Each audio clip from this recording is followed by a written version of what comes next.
Awesome. Thank you, everybody. We really appreciate everybody coming out. Super, super nice to see all you guys' faces. Love the turnout. So today I want to talk to you guys about making the right IT investments. So I've been working with Intercom full time, at least for 9 years.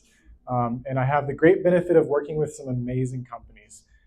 So usually when people come to us, their IT is not in the most stellar place, right? You should make a change because you want something changed. And so what I've had the great experience of kind of seeing is people's IT going from a bad place to a good place repeatedly, very, very often. And so kind of thinking about this today was, what would I recommend you guys making your investments in IT? How to save money on it. Don't waste your money because we don't all have just tons of money we can throw everywhere. Where to spend it and where to focus it. So, with this, I wanted to tell you a story. So, I will leave out specific company names, but this is a real client. I just don't give out. If you were our client, I'm not going to give out your name either. So we had the great experience of onboarding a multi-site company. Had an incredible culture. For those of you who know EOS, they're full EOS. And so it kind of was a unique scenario because their business and their service was really good. Their leadership was really, really good. Awesome people to work with. But their technology was in a really, really bad spot. And so there's kind of three things that I tell people to think about when thinking about how to invest in your technology. One thing is making sure your business is aligned with your IT. I see so many people put money into their IT, but it's not aligned to even where they're going. They might invest this amazing thing and then 2 years later they don't use it. And it's just a fancy paperweight, right? Other thing is technical debt and understanding the true cost of that. That is probably one of the biggest costs that is completely unseen to most businesses until they see that or until you get in a better place and they go, oh my gosh, how are we living with that before?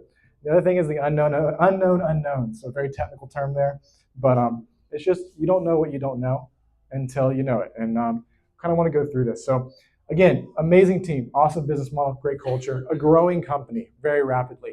They started in a very rural area, and with that, they had like a one-person IT who was helping them out, and that person was an awesome person, but he was setting up their IT to what he knew, which is a very old model.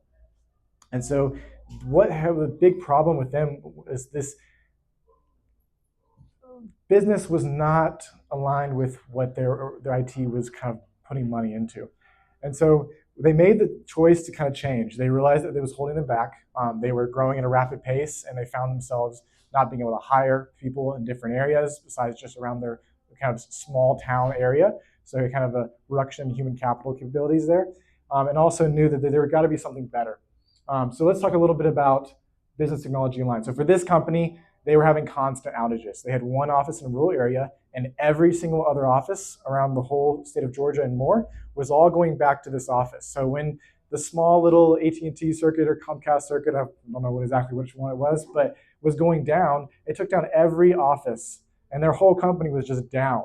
And these costs were like crazy. If you think about how much you pay each of your employees, or think about how much you bill, and you times that by downtime, and you times that by multi-sites and 50 to 100, 200 people, you're paying tens of thousands of dollars, sometimes for hours, sometimes for minutes, right? And so what happened is this person who had previously set up their IT, he was using the traditional model of everything's in-house, everything's in the office, and everything routes to there. And so they were having outages all the time. The other thing is trying to open new offices was really slow. They're struggling to get the offices spun up, even when they were having signing contracts, doing great service, but their IT was really holding them back. And so one of the things that we do when we meet with a client for the first time is I have to really understand what your business is. Because if I'm giving you recommendations, it needs to be in line with where you're going. If you're just wanting to stay a small company and just stay where you are, those are very different recommendations than if you want to open up 3 offices in the next year. We got to fundamentally change your IT so that you don't fall into these issues. And you see kind of the two tugs going in different directions. That is what literally happens. And people have thousands of dollars lost that you just don't see unless you know it's there. The other thing is technical debt. So this is probably the most common thing we see when we onboard an IT company. What they've typically done is they haven't replaced equipment for so long, and they start to pay for it. So there is kind of like this graph, if you will, and I think I have a slide on this, but what we're kind of talking about, this company here actually had great workstations. They had been replacing them pretty often, and the ownership knew enough to do that. They knew what they were doing, making great decisions, but their server was like 15 years old, and this is a growing company. And their server, when I first went there and I rebooted it because it was kind of acting slow, it blue screened on me, which basically is like a heart attack for a server. And this is a company we just onboarded, and I'm sitting there looking at a blue screen, which is basically like a heart rate monitor that's just flat. And it's knowing that if we don't get the server back up, every single one of their business, like every one of their offices is down. And so they were relying on an incredibly old system for their whole company. And the interest on that technical debt was very high. The other thing is they had slow IP speeds. They had probably 100 down, 100 up, but they had like 5 offices going through that one office. So everybody was complaining how every single employee was just clicking on stuff and waiting and waiting and waiting. And if you just start running some percentages of just payroll, and if it was a 10% reduction for the whole company, I mean, we're talking about so much money. And it only gets worse as you get bigger. And if you're a small company, you can't afford small losses. You got to be efficient, right? You're competing against usually bigger companies. And then just the frequent downtime. So what I want to talk about is interest on technical debt over time. So let's say you don't replace your computers for 10 years. We recommend replacing them every 5. If you have computers that are 5+ years old, what you start to see is, number one, they go down more often, so you're paying an employee to sit there. And number two, you sometimes, especially if it's critical positions, you might have a whole business function kind of shut down for that time. And the longer you put it off, you're saving a ton of money in the moment, but what you're not seeing is that technical debt over time. So for example, we come in and we say we need to replace all your workstations. We basically have to take your company down to some portion. We'll try to cycle the department at a time. Maybe, if there's 2 people doing the same role, do one, then the other. And we're going to try to limit that downtime.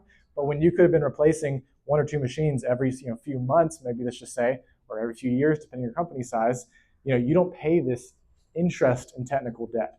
That is just really, really racks up. And unfortunately, what happens is you save money for 5, 10 years. You don't really know that you're incurring this debt. And then all of a sudden, you have to go replace it all at once. And not a lot of us are willing to shell out $100,000, $200,000 for an all-at-once upgrade.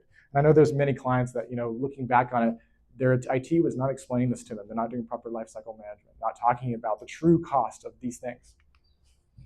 And so I did a little cost of downtime calculation here, so just so you guys can see it. So if you're looking at a monthly income of $6,000, let's say there's a 30% slowdown, whether it be the computer's a bit slow. Let's just say it's 30% slower, which is not even that much slower. You're looking at a downtime cost of $1,800, and at the end of a 12-month period, you're looking at 20 users. That's $432,000. And it's also it's only salary. That's not even a fully burdened rate for those in HR. It's also not like the downtime of what you could bill out. Also, we're talking about a workstation here. Well, note if your internet speed's slow and your whole company is seeing a 30% downtime, right? And not everybody makes that 6,000. Some make more, some make less, some make a lot more. So making sure that you're not missing, you're looking at a $1,000 computer replacement, but you're looking at in 1 month you could have paid for 2 of them because of the reduction in speed that person's working at. And the last thing I kind of want to talk about is the unknown unknowns. So a lot of times when companies they don't know when they need to make a change in IT, or they don't know maybe the impact of what's going on, or maybe there's a huge advantage they could be chasing that they don't know about. And so one of the jobs we do is to make sure that business leaders know what is happening in IT. A lot of people just don't know. They're like, are we at risk? I'm not sure. Are we, is there opportunities we're missing? Is there things we should be doing? And a lot of times they just have no idea. And so when they don't know, they don't make a decision on it. They just, next year, we'll look into this down the road. And so our job is to give visibility to leadership. So, Chuck made a great kind of talking about risk assessments, looking at your current risk to your company. If you don't know your real risk, get it done. I don't care who you use, do it, right? If you are thinking about AI and you're thinking about how to implement and stuff, there might be a lot of little things that you need to fix first before you get there. And so a lot of times when we come in, and just to be fully transparent, I would say a huge percentage of companies when we're on board have active compromises, especially in Microsoft 365.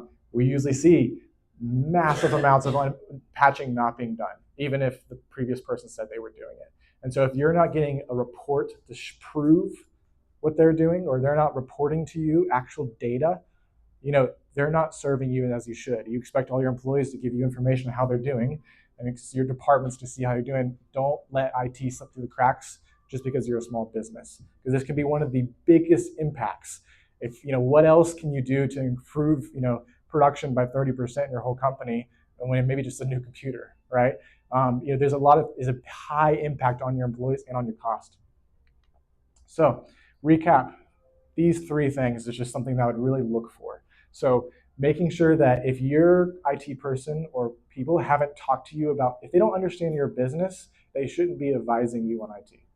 They can give you, I can give general recommendations to everybody in the room without knowing your business. But when it gets to specific stuff, I need to have a rough idea. So like when I meet with clients at our regular IT reviews, I'm asking a lot of questions about what's happening in next year, what's your next goals, what do I need to know to advise you properly. If you're opening up new offices, please let me know. Let's structure your IT in that way to do that easily and not make it a huge cost every time you have to do it. Managing your technical debt. If you're in debt now, get out of it as fast as you can, because everything else becomes easier. If you want to implement a new AI tool, but all your tools and computers are old, then you're gonna have a hard time implementing it. But if you're on more modern equipment, you're on a good, healthy cadence, regularly replacing everything, you're gonna save a lot of money. You're not gonna pay that interest on that debt over a long time. And then unknown unknowns, get someone in your corner who can explain what they're doing, how they're doing it, and be held accountable for it. And make sure that they're leading you. They're not just your help desk solving IT problems when you need to call, right? You're missing out on a big portion that you just don't know is not there. And so one of the things that a good security assessment from Chuck or anybody else is to give you a little bit of visibility and start having that conversation about where you want to go. All right, that's it for me. Thank you.